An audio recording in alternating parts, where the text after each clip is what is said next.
Düşün faytondan həmişə cibində qızıl gəzdirərdi.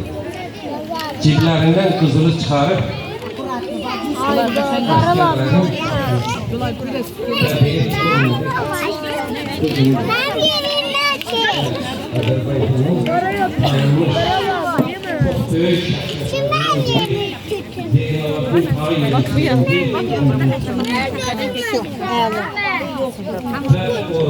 Suyunu vermene bir de değil karşını dökün.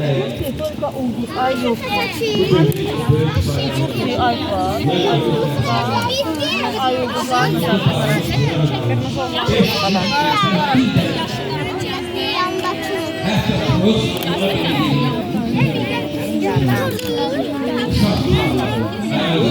Dursunlar. Yok hala. Yok. Kime sıkılmaya lazım?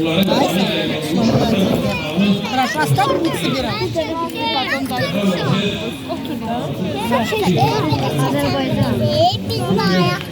Sen bilmezsin.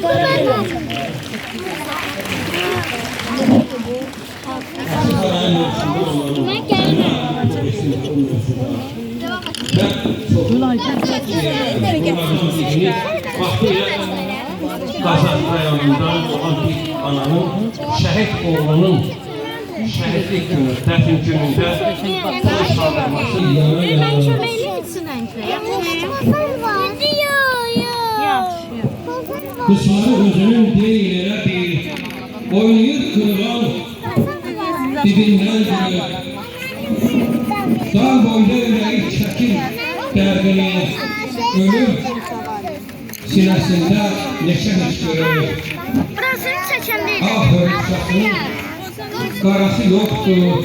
Sözünün yolun ardında bir ana varyası dolu içinde. Uçulup dünyası taraflarında.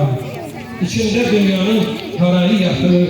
O meydan akıyor, ölüme kalan. Saklayıp dünyanın her zafarını bir ana oyunu değil. Karanlık sarayana, boyuna yüzleri sönsün dünyanın. Anadolu'da dünyanın sarayana. Adını da yazmazsan İçinde közenen ruhu oynuyor. Şehit anasız anlar.